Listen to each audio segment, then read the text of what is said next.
All right, so let's get started with the session transaction processing with MySQL HeatWave. Here is the agenda. We'll look at a quick introduction in terms of what it is from a database standpoint, what are the challenges. Then introduce you to MySQL HeatWave, a fully automated database as a service platform within OCI. And then look at various capabilities within MySQL HeatWave that is making it a core OLTP platform as well. So we look at things like scalability, data protection, durability, high availability, reliability, security, and finally we'll touch base on observability as well. So let's get started with an introduction about what we see today. So managing data can be really complicated and it's really expensive, which essentially means that you need to have a high cost to run and maintain your systems. But what we are trying to do is to reduce the cost and reduce the risks. So there are barriers to innovation, but we need to actually simplify and accelerate the time to value. So what can we do in this space and how do we see this today? So there are issues in terms of cost to upgrade and maintain a system, to make it completely secure. How do I optimize it? And also, how do we deal with multiple security models and multiple vendors in the system? So we could reduce the cost by basically doing more automation, then do a subscription-based service or maybe pay for what the business actually needs. And then how do I kind of secure my system and the data architecture in place? So barriers to innovation include, like, I need to manage with a large set of data. And today people are talking about ML, AI, and then how do I integrate with multiple separate microservices or multiple systems that allows me to build successful applications. And then because of this, I have maybe a highly disconnected environments that are distributed across the cloud. So what can I do to bring in these pieces together? How do I support multiple workload types at one go? How do I be productive in terms of making use of the low code or the no code development tools, and then integrate that with the data system and also have a multi-cloud support? This is where we have the need of the future. But what if you have a database that could manage itself, in the sense that you don't need to take care of the patching, you don't need to take care of the upgrades, you probably don't need to actually take care of the release versions or bug fixes. It is done automatically for you. So all the security fixes, the bug fixes, the operating system patches, all that has been taken care of automatically for you, and you just need to simplify your capacity requirements by looking at your future requirements. How can I simplify my DR strategy? How can I look at highly available system and fully automate that process for the entire database lifecycle operation? Is there a way that I could actually manage my 24/7 support, wherein I don't need to have a fully deployable DevOps team? I just look at what is needed for the business to maintain the application, get the application going. And is there a way that I could automatically file service requests and gather all the diagnostics that is needed at one go? So this is where we have MySQL HeatWave, which is a fully automated database service, which eliminates you to have the need to manage the database in terms of procuring a hardware, coming up with your own policies to implement your governance requirements. And also, how do I configure them automatically to make it secure, tune them, update them on an ongoing basis, and that too at a larger scale? How do I do workload optimizations? It's a unified platform. You've been hearing this from the start of the day, that we have transaction processing capabilities and analytics along with ML embedded into the single database system. From a database lifecycle management perspective, you don't manage the infrastructure anymore. You offload that to Oracle. So you have increased administrator productivity by controlled cloud automation. So you could provision a database with a click of a button or maybe some web-driven APIs. That's where you could make it at a larger scale deployments. Provisioning, updates, and patching and backups are all taken care of automatically. Beyond that, once the database is provisioned and once the database is operational, you also need to have observability built in. So we have database management as a service, which can be expanded to look at the database metrics and also go deep inside the database, look at the query performance diagnostics. So that's MySQL HeatWave for you. So we look at what are the OLTP capabilities that would exist within MySQL HeatWave. We've been talking about ML, AI, analytics, and so on and so forth, but then we also need to know like what best can we do with MySQL for OLTP. So this is to summarize what the service is all about. It is 100% developed, managed, and supported by Oracle. It's a fully managed service which gives you high availability, read replicas for scalability, automatic backups, query acceleration, a lot of capabilities within the autopilot, AutoML, security patching and upgrade. The core column that you see under the database section, that is what you would actually end up dealing with. But the bottom stack, the operating system, server, storage, and the data center piece is taken care by Oracle, and hence it becomes a fully managed database service. Having said that, that's the plane that you see, which we call as the control plane. Now, what is the data plane? We call this as the server-side capabilities. What is this MySQL database all about? It runs on an InnoDB transactional storage engine, which is ACID compliant, which supports foreign key constraints. These are the basic things that you deal with when you need an OLTP system. So it supports in-database stored procedures, triggers, and views. So all this is kind of basic in nature, but then this is what drives a database to be transactional in nature. I need an optimizer. So what kind of optimizer do I have with the OLTP service? This optimizer is a cost-based optimizer. There are some examples that I've given here. So some of these popular features that people really look up for OLTP features, like with query subclause or the window function, all of them are enabled out of the box from within the database itself, so that you could actually develop systems in a much more efficient fashion. Today, people talk about develop and run modern apps.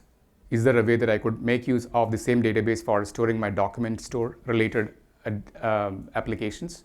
Native JSON data type support or Java embedded stored procedures within the database itself. And many of us probably would be dealing with the GIS support for spatial analysis or spatial data. So this database, MySQL database, also supports spatial analysis using the enhanced GIS support. Then you have the ability to manage by exceptions. So if I want to make use of X509 certificate, which is basically a private key, public key exchange, how do I connect to the database using SSL? That's supported out of the box from within the server side. And that's exposed via the native OCI capabilities. We'll discuss that soon when we talk about bring your own certificates. The performance schema is the core to database manageability. Observability is built in within the database itself, which can support queries, and you can also look at this performance schema to look at varied set of metrics to understand how the database performs in detail. And to name a few, like one example here is like invisible indexes. This would be better used if you want to actually upgrade your databases and make changes to your applications in real time, which are operational 24/7. Now let's get to the nuts and bolts of what MySQL HeatWave is comprised of. We'll deal with all these capabilities one by one, but to start with, whenever you want to provision a database, you look for a storage, you look for a compute, you look for the networking constructs that would stitch these pieces together. So in the case of MySQL HeatWave, you go to the OCI console, you ask for a database which consists of something called as a DB system. This is a terminology that you should be aware of. A DB system is nothing but a system that comprises of a compute instance which has storage, memory, and also CPU. So we provide capabilities to choose from different set of shapes, like the eCPU, which is called as the Elastic CPU, which went out recently, and the OCPU, which is the Oracle CPU. It runs on Oracle Linux operating system. You have support for MySQL Enterprise version 8.0 and above. And we've also recently announced releases like the bug fixes that is going to come to an end. We switch over to the new release tab, which is the long-term release support or the long-term support release, and the innovation release. So you have the capability, or you have the choice to choose between these systems or these flavors of MySQL software versions.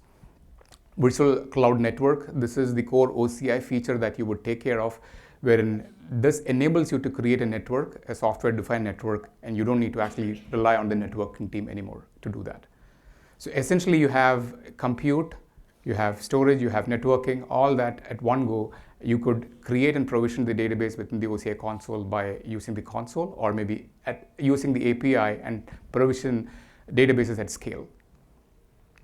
So this is the abstraction here. So you get a read endpoint when you create a MySQL database system. You have the capability to choose between two categories of shapes. One is the elastic CPU and the OCPU. Elastic CPU went out recently. Elastic CPU essentially means that we abstract the CPU and the memory layer from you. So it's basically a shape that is given out to you. We manage the underlying infrastructure for you. And you just connected the read-write endpoint, talk to the database, read from the database, or write to the database as your requirement is needed. So now we'll go one by one. What defines MySQL HeatWave as an OLTP infrastructure, first of all, to start with. So any OLTP database, you would ask this question about what about the scalability requirements that I need to have. So this is where we talk about read replicas. So read replicas are used for enhanced capacity requirements for read-intensive workloads. I have an OLTP system. I have a lot of writes happening into my read-write endpoint. I don't want to disrupt a lot of data or a lot of traffic that is going to my read-write endpoint. Give me a secondary architecture or a secondary endpoint that allows me to redirect my read traffic to that particular system. So that's where read replicas comes handy. You can add and remove read replicas for horizontal read elasticity. You can have up to a maximum of 18 read replicas per DB system. So remember, we said the DB system comprises of the compute, storage, networking, and the entire infrastructure that comes along with the MySQL database. So you have the capability to create up to 18 read replicas of a DB system. And there is an inbuilt load balancer that allows you to route your traffic to the read-only endpoints and then finally to the read replicas. You also have the capability to provide read replicas behind the high availability system that has been configured for failover or any data protection scenarios. We'll come to high availability later, but we're talking about scalability here. So scalability is achieved through read replicas.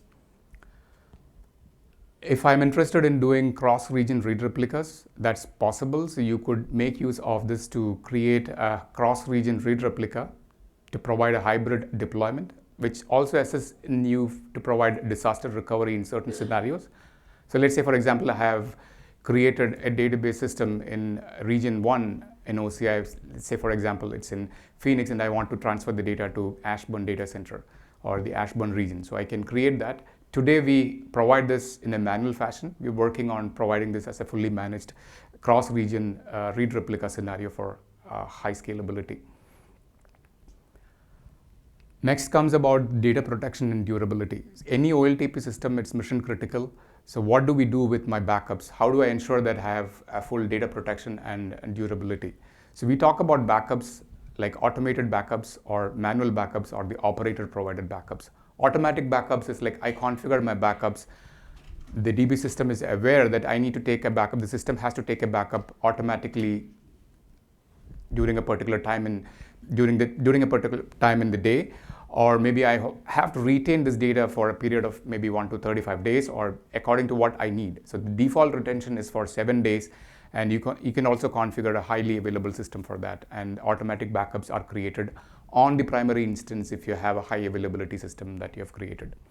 Beyond that, maybe I might have some special needs. Maybe I just need to create a manual backup for maybe creating a test instance or moving my data around to some other location.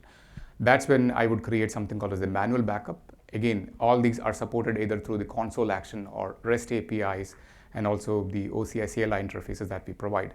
Manual backup has a minimum of 1 day, and you can keep it up to a maximum of 365 days. Operator backup is something that comes handy just in case if something goes wrong, because we provide you a fully managed database feature here. So just in case if you want to actually restore and you've kind of deleted all your backups and you need to have some backup plans so that you can probably salvage your database from some mission critical requirements. So that's where the operator backup, which is maintained by Oracle itself, we can request through a service request and we kind of restore the data for you. Another important topic is about the point-in-time recovery.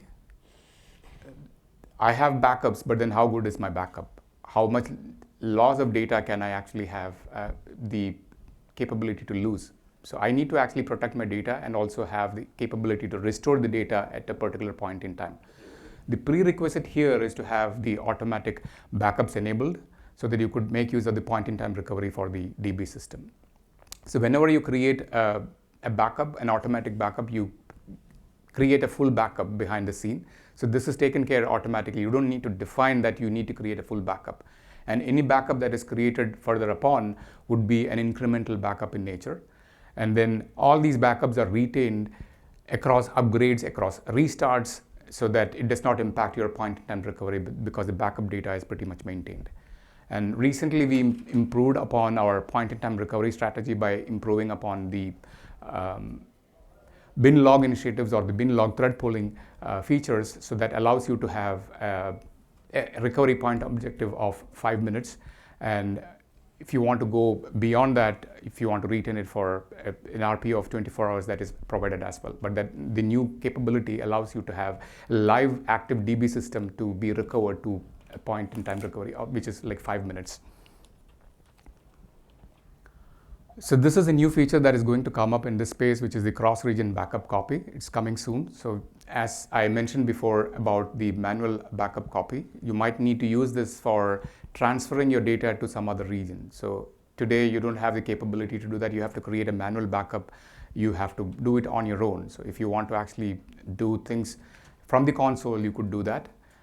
Making use of the APIs, you can automate this and you can send the data on a periodic basis to some other region. So we'll also consider providing a fully automated cross-region backup in the near future. Going to the next topic, which is high availability. So any system that you talk about which is mission critical in nature should be highly available, which means that I need to have a higher uptime and zero data loss tolerance. If you are creating a DB system and if you are serious about maintaining your system, we highly recommend that you come up with a highly available system. You have an option to choose a highly available or high availability DB system.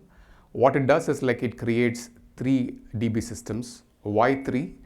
This is because we make use of a group replication, and the underlying algorithm states that we need to have 3 to maintain the quorum disk. We rely on the quorum quota, and that helps you to make sure that the primary instance is always alive. And all of them happens behind the scene. You don't need to actually know the underpinnings of this. How do I actually reinstate my primary to a standby or standby to a primary in case of a failure? All of them happens behind the scene, and you don't need to actually really need to know like what happens behind the scene. So there are some terminologies here. So when we create a high availability DB system, you can create that within the data center or across the data center.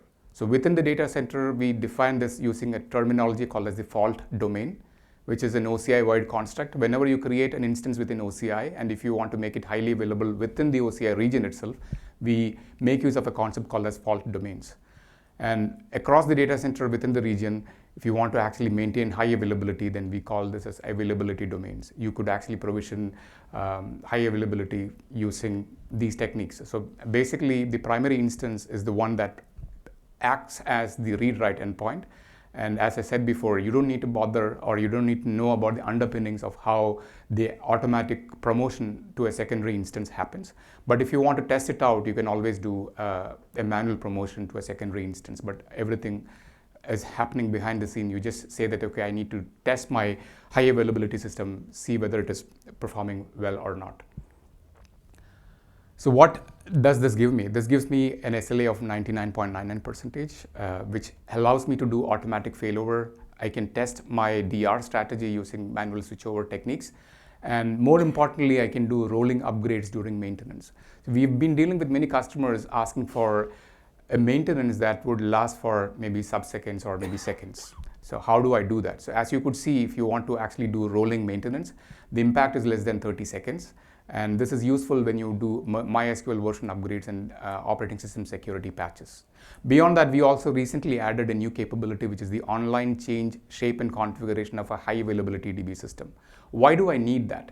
So as I said before, we have introduced eCPUs. And if you want to switch from OCPU to eCPU and that too without any downtime, which is a minimal downtime, if you have a high availability system that allows you to change shape pretty quickly. And I might have to deploy a RAID replica.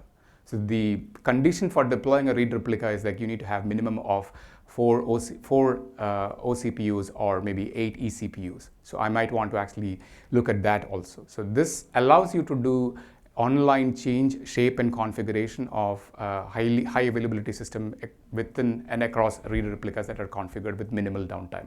So this is pretty powerful, and it's an important feature that we rolled out just recently.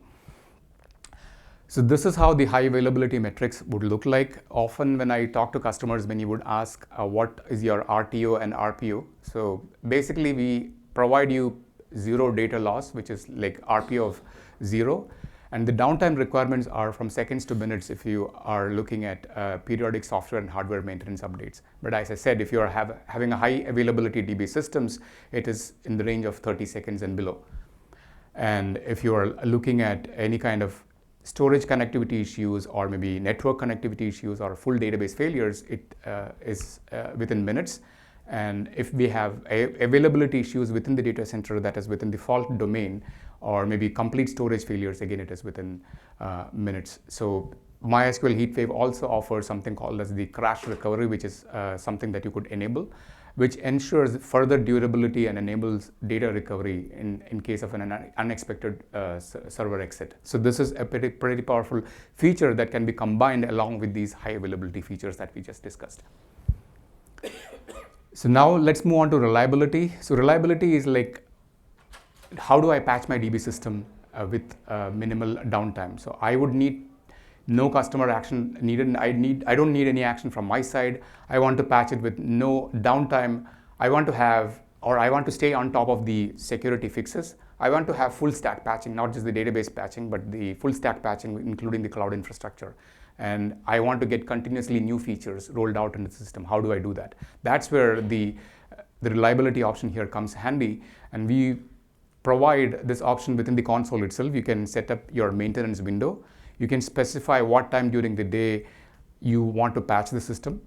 So this patch is rolled out on a monthly basis, and we actually publish the calendar as well. So if you look up the documentation, you could see that this is going to come out in the next month, and how do I actually deal with that? So we do send periodic maintenance updates in the form of notifications. And if you don't configure a maintenance window, we choose a time automatically for you. So that's also made available within the maintenance area in the console itself. You would get to see when is my patching going to happen.